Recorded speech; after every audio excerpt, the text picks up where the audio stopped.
Bhuj નગરપાલિકાનો water filter plant લાંબા સમયથી બંધ। રાજ્યમાં પાણીજન્ય રોગચાળા વચ્ચે ભુજમાં દૂષિત પાણી વિતરણથી નાગરિકોના સ્વાસ્થ્ય પર તોળાતું જોખમ। સમગ્ર રાજ્યમાં હાલ જ્યારે પાણીજન્ય રોગચાળાએ માથું ઉચક્યું છે, ત્યારે કચ્છના મુખ્ય મથક ભુજમાં નાગરિકોના સ્વાસ્થ્ય સાથે ગંભીર ચેડા થઈ રહ્યા હોવાની વિગતો સપાટી પર આવી છે। પ્રાપ્ત માહિતી અનુસાર ભુજ નગરપાલિકા સંચાલિત પાણી શુદ્ધિકરણ પ્લાન્ટ ફિલ્ટર પ્લાન્ટ છેલ્લા લાંબા સમયથી બંધ હાલતમાં પડ્યો છે, જેના પરિણામે વહીવટી તંત્ર દ્વારા શહેરીજનોને પીવા માટે શુદ્ધ કર્યા વગરનું સીધું જ પાણી વિતરણ કરવામાં આવી રહ્યું હોવાથી લોકોમાં રોષની લાગણી ફેલાઈ છે। લાખો રૂપિયાના ખર્ચે તૈયાર કરવામાં આવેલા આ સુવિધા જાળવણીના અભાવે હાલ બિનઉપયોગી બની રહી છે। નગરપાલિકા દ્વારા હાલમાં જે પાણી વિતરણ વ્યવસ્થા સંભાળવામાં આવે છે, તેમાં ફિલ્ટરેશનની કોઈ પ્રક્રિયા કર્યા વિના જળાશયોમાંથી સીધું પાણી નાગરિકોના ઘરે પહોંચાડવામાં આવે છે। દૂષિત અને ડહોળા પાણીના સેવનને કારણે શહેરમાં ઝાડા, ઉલટી, ટાઇફોઇડ અને કમળા જેવા જીવલેણ પાણીજન્ય રોગોનું સંકટ અત્યંત વધી ગયું છે। તંત્રની આ ઘોર બેદરકારીને કારણે જાહેર આરોગ્ય સામે મોટું પ્રશ્નચિહ્ન ઊભું થયું છે। એક તરફ આરોગ્ય વિભાગ દ્વારા રોગચાળો અટકાવવા માટેના પ્રયાસો હાથ ધરવામાં આવી રહ્યા છે, ત્યારે બીજી તરફ સ્થાનિક સ્વરાજ્યની સંસ્થાની આવી લાલિયાવાડીએ લોકોની મુશ્કેલીમાં વધારો કર્યો છે।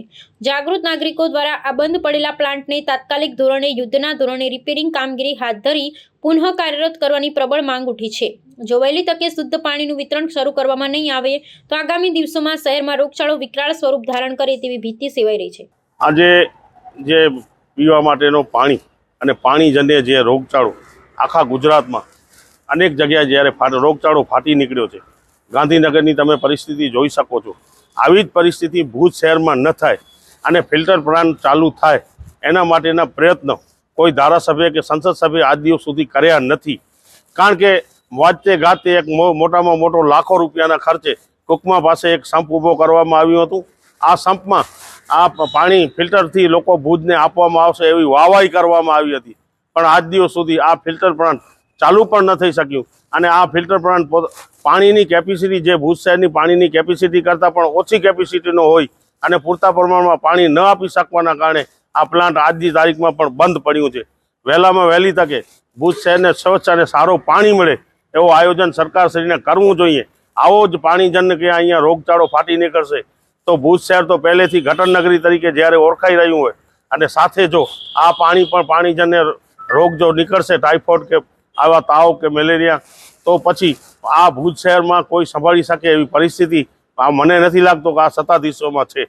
અત્યારે પાલિકા પાણી ફિલ્ટર આપણે ક્લોરિનેશનથી પાણી વિતરણ કરે છે।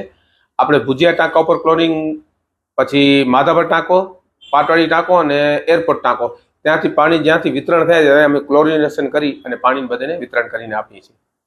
ફિલ્ટર પ્લાન્ટની શું પરિસ્થિતિ?